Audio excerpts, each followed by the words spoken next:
Assalamu alaikum 5 class. It's your lecture number 15 and it is page number 34 and unit number 4, the busy bee. New paragraph हम start कर रहे हैं. इस paragraph में हमने ये बताया कि शहद की मक्खी डंक क्यों मारती है, और उसके अलावा ये भी पढ़ा कि हर एक छत्ते में गार्ड बीज भी होती हैं, निगाहबान, पासबान, हिफाजत करने वाली शहद की मक्खियाँ. यहाँ से पढ़ना है. Bees also attack and sting insects and bees from other colonies which try to steal their honey. वो कहते हैं शहद की मक्खियाँ हमला भी करती हैं और डंक भी मारती हैं उन हशरात को और उन शहद की मक्खियों को जो दूसरी आबादियों से होते हैं और जो उनका शहद चुराने की कोशिश करते हैं. When they sting other insects, जब वो दूसरे हशरात को डंक मारते हैं, एंड बीज शहद की मक्खियों को और दूसरे हशरात को यानी कीड़े मकोड़े या इस तरह की दूसरी उड़ने वाले, they can easily withdraw their sting. वो आसानी से अपना डंक निकाल लेते हैं. withdraw का मतलब निकालना. thus इस तरह they do not die, वो नहीं मरते. easily in such attacks, इस तरह वो कहते हैं इस तरह वो इतनी आसानी से नहीं मरते इस तरह के हमलों में. Do you know that bees can smell as human beings can? क्या आप जानते हैं कि शहद की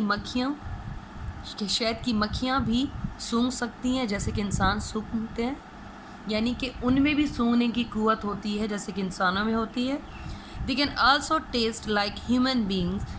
वो इंसानों की तरह, बनी नूं इंसान की तरह चख भी सकते हैं. Their taste organs are situated in their mouths, antennae and forelegs. वो कहते हैं कि उनके चखने के जो उज़ू होते हैं वो उनके मुंह के अंदर होते हैं, एंटीना के अंदर होते हैं, एंड फोरलेग्स. अब सोचने की बात है कि टांगों को कैसे हम कहेंगे. चलें, एंटीना से ये है कि वो सिग्नल रिसीव करते हैं, मुंह से वो चख लेते हैं, टेस्ट का पता चल जाता है. What about four legs?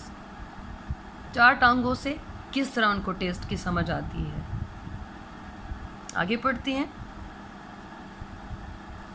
Like us, हमारी तरह, they can taste sweet, sour, salty and bitter things. हमारी तरह वो मीठा, खट्टा, नमकीन और बिटर, कड़वी चीज़ें चख सकते हैं. बट बीज do not have good I site. लेकिन शहद की मक्खियों के पास ठीक नज़र नहीं होती, यानी आप कह सकते हैं देखने की कुव्वत. इस वक्त आई साइट आपकी आँखों की बात हो रही है, आँखों की नज़र की बात हो रही है कि उनका जो देखने की जो कुव्वत होती है वो ठीक नहीं होती. They cannot recognize,